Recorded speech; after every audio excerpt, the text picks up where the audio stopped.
Okay, Ecclesiastes chapter 1. These are the words of the teacher, King David's son, who ruled in Jerusalem. Everything is meaningless, says the teacher. Completely meaningless. What do people get for all their hard work under the sun? Generations come and generations go, but the earth never changes.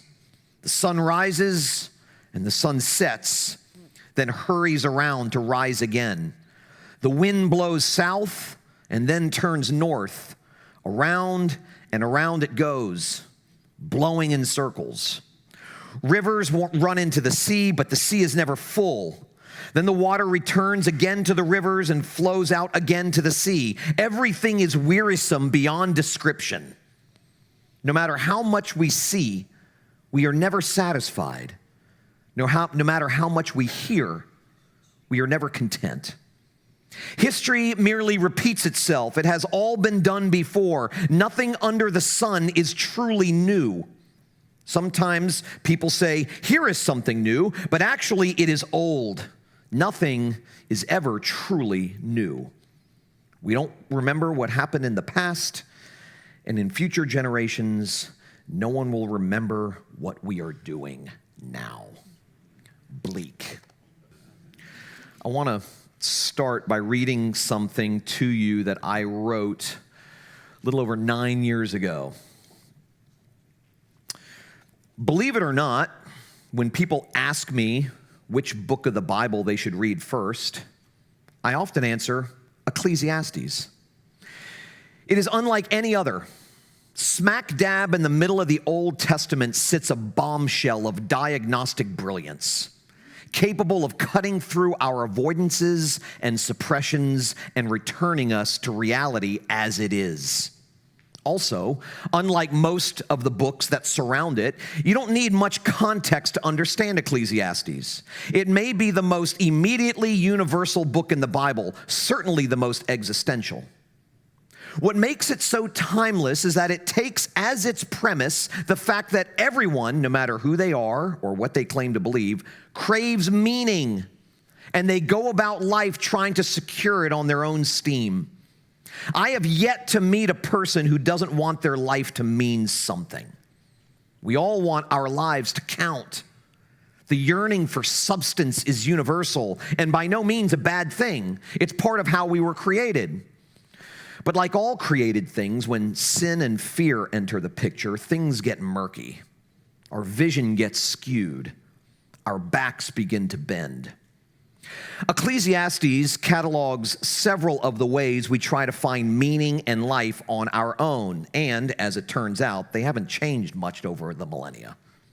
And it tells us what we already know deep down, that none of these things can deliver what we demand of them, that our obsession with controlling outcomes ends up controlling us. The esteemed American writer David Foster Wallace was channeling Ecclesiastes when he observed the following. In the day-to-day trenches of adult life, there is actually no such thing as atheism. There is no such thing as not worshiping. Everybody worships. And an outstanding reason for choosing some sort of God or spiritual type thing to worship is that pretty much anything else you worship will eat you alive. If you worship money and things, if they are where you tap real meaning in life, then you will never have enough. Never feel you have enough. It's the truth. Worship your own body and beauty and sexual allure, and you will always feel ugly. And when time and age start showing, you will die a million deaths before they finally plant you. Worship power, and you will feel weak and afraid, and you will need ever more power over others to keep the fear at bay. Worship your intellect, being seen as smart, and you will end up feeling stupid, a fraud, always on the verge of being found out. So, the question is not whether we yearn for or pursue meaning and purpose. The question is, where are we looking to find it? What are we depending on to make our life worth living? What are we hoping will save us?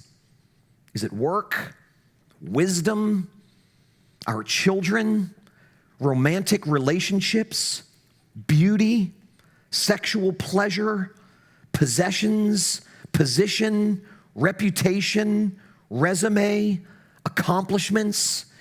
It could be anything. And as it turns out, it ends up being everything. I wrote that 9 years ago, and as I went back to it this week, I discovered that I believe this even more now than when I first wrote it. If I were to give Ecclesiastes a subtitle, it would simply be The Search.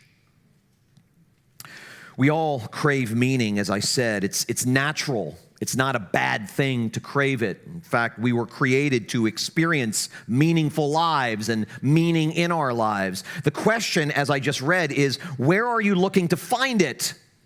What are you leaning on to make life worth living? Our lives tend to be so noisy and so filled with distractions that we never stop to even think about questions like that. We never dive under the surface to ask those deeper perennial questions about our internal lives. Socrates famously said that the unexamined life is not worth living, and what he meant was not so much the need to examine things outside of us, but to examine things inside of us. And this is what Ecclesiastes is meant to do. It forces us to examine our interior lives, not what we do, but why we do the things that we do. Not what we feel, but why we feel the things that we feel. Not what we pursue, but why do we pursue the things that we pursue? Why?